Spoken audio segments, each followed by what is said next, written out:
First off, congratulations, Mazhar Nisar. The launch of the Mahogany Junction, a book of beautiful poems in the English language. English, of course, is the official language, the language of law, language of governance, but sadly not the language of popular imagination. You know, the everyday articulation of the personal, the deeply personal, like poetry. But this is not the only distinction that we are celebrating today. The significance lies in the fact that, you know, most of us indulge in poetry, but few of us organize ourselves into a proper body of work. Few write in English, and few still produce books. So you've done all three. It's like a small miracle, really.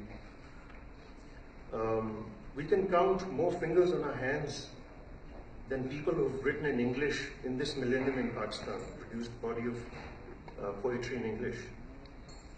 But the highest celebration, I think, having read the book, is really the surprise package of the poetry itself. The range of the subjects that you deal with, the many years you've been at it, lending depth to your work, and also the distinct style that you've made all your own. And also the gifts that you share with many of us with your poetry. In terms of subjects, for those of you familiar with Sylvia Plath, one of her poems, Lady Lazarus, I'll just quote 3 lines from it. Dying is an art. Like everything else, I do it exceptionally well. But Mazhar swings to the other extreme. He focuses on life. So it's no wonder if a poet is supposed to render the unfamiliar familiar and the familiar unfamiliar, you do it exceptionally well. By being persistent with these themes, Mazhar manages to momentarily shake us off from our weed level captured by the rat race.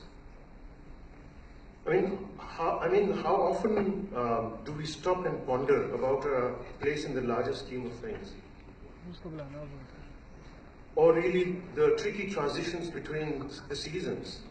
You talk about winter rains and spring colors and summer breeze, as if they were not afterthoughts but events. So you bring all of this to the foreground, and therefore you restore, I think, significance to life and make time more of a therapy than a thief. These are the life and time are the two distinct themes that thread across your book. On style, just like a million lives can be lived differently, the same emotions and experiences can be expressed differently. And you do that in terms of the style that you have.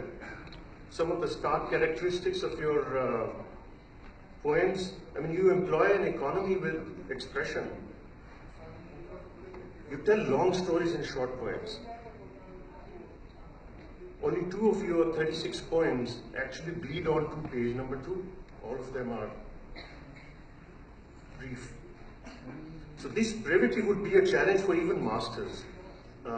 But you managed to unburden the compassion, your compassion with panache. Clearly you believe less is more, which is how you give more with less to us. And then there's this startling ability here in his poems, whereby Mazhar manages to employ paradoxes as twists in his tales. Some examples. Time is evanescent. Moments are not. Death comes often, annihilation but once. Transitory, eternal. Nothing is forever. Eternity before oblivion.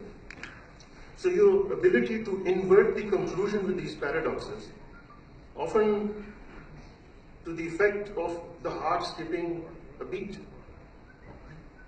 So with this skill, he manages to enhance the impact of discovery for the unsuspecting reader.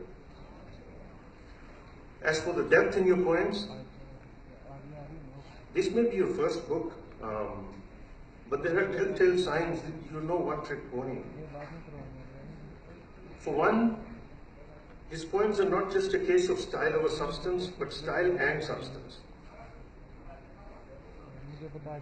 For another, his poems often make you suspicious whether you, the reader, is also an accomplice in his experiences. Let's take an example from your poem, Across the Dotted Line. I won't read the whole poem, but just the last few lines. I unlearn, I learn, I revel, drunk on the truth. I drench you in green, you soak me in saffron. To the other side of the dotted line is a journey within, from darkness to light. This is a poem about him crossing the Pakistan-India border a couple of years ago.